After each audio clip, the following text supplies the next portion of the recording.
কিরে, সব কেমন আছিস? অঙ্ক পরীক্ষায় তো তোরা সব ভালো ভালো নম্বর পেয়েছিস দেখছি, কেউ 2, কেউ 3।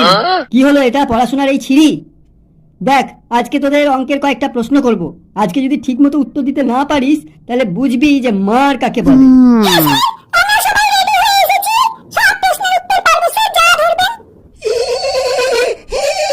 এই ফাজলামি হচ্ছে নাকি তোদের? প্রথমে অঙ্কিতা তুই বলতো, সমবাহু আর বিষমবাহু কাকে বলে?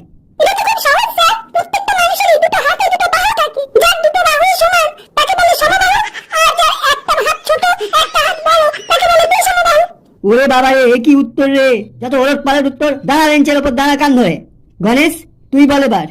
স্যার, সমবাহু আর বিষমবাহু নামে দুটো রাক্ষস ছিল, আর ওরা ছিল দুই ভাই। কি সাংঘাতিক কনফিডেন্স রে তোর!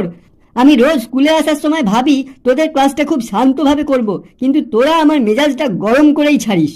বিপাশা, তুই উত্তরটা ঠিক করে দিতে পারবি? তুই তো ক্লাসের ফার্স্ট গার্ল। হ্যাঁ স্যার, পারবো স্যার। যে ত্রিভুজের তিনটি বাহু পরস্পরের সমান তাকে বলে সমবাহু ত্রিভুজ, আর যে ত্রিভুজের তিনটি বাহু অসমান তাকে বলে বিষমবাহু ত্রিভুজ। বাহ বাহ বাহ, এই তো ঠিক বলেছে, ঠিক বলেছে। এবার পরের প্রশ্ন করছি, ভালো করে মন দিয়ে সবাই প্রশ্নটা শোন, তারপর উত্তর দিবি। মনে কর তোদের বাড়িতে একটা গরু আছে, সে প্রতিদিন 3 কেজি করে দুধ দেয়। তুই প্রতিদিন সেটা 40 টাকা কেজি দরে বাজারে বেচে দিয়ে আসিস। একদিন বাজার থেকে আসার পর দেখলি যে তোদের বাড়িতে কয়েকজন অতিথি এসেছে। তোকে তোর মা বলল যে যা বাজার থেকে 2 কেজি দুধ নিয়ে আয়, ওদেরকে পায়েস করে দেব। বাজারে গিয়ে দেখলি যে তোর বিক্রি করা দুধেই প্রত্যেক কেজিতে 200 গ্রাম করে জল মিশিয়ে 47 টাকা কেজি দরে বিক্রি হচ্ছে। এখন তুই বল, ওই দুধ কিনে এনে তোর কত টাকা লাভ বা ক্ষতি হলো? বল বল, কেউ বল। কেউ বলতে পারবি না, তাই তো? সবাইকে বেঞ্চের ওপর দাঁড় করিয়ে দেবো। আচ্ছা গণেশ, তুই বল তো দেখি এর উত্তরটা পারিস কিনা। স্যার, আমার বাড়ির কোনো অতিথি পায়েস খায় না স্যার।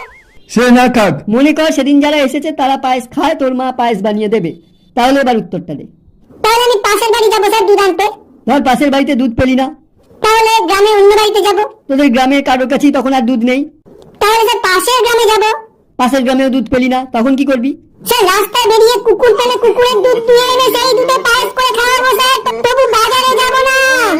ওরে বাবা রে বাবা, কি কুক্ষণে তোদের ক্লাসের অঙ্কের মাস্টার হয়েছিলাম রে। দাঁড়া বেঞ্চের ওপর দাঁড়া। আর একটা প্রশ্ন করছি, এটাই লাস্ট।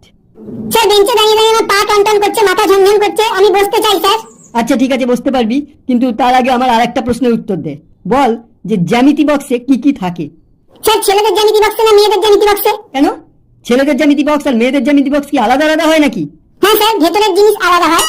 মেয়েদের জ্যামিতি বক্সে থাকে টিপ, লিপস্টিক, 20-30টা টাকা, কানের দুল, নাক চাবি, লজেন্স, সেফটি পিন, সানস্ক্রিন, এইসব থাকে।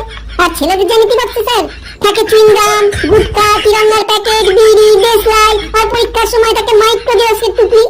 স্যার, এবার তাহলে আমি বসতে পারি? দাঁড়া, তোকে আমি বসাচ্ছি।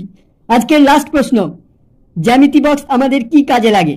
স্যার, জ্যামিতি বক্সের মধ্যে থাকে প্লাস্টিকের একটা চ্যাপ্টা লম্বা জিনিস, সেটাকে বলে স্কেল। এই স্কেল কেক কাটতে কাজে লাগে, পনির কাটতে কাজে লাগে, হাত পা পিঠ চুলকোতে কাজে লাগে, অনেক সময় অন্যকে মারতেও কাজে লাগে। আর একটা একমুখো একটা দুমুখো ছুঁচ থাকে, যেগুলো কাঁটা আর কম্পাস বলে।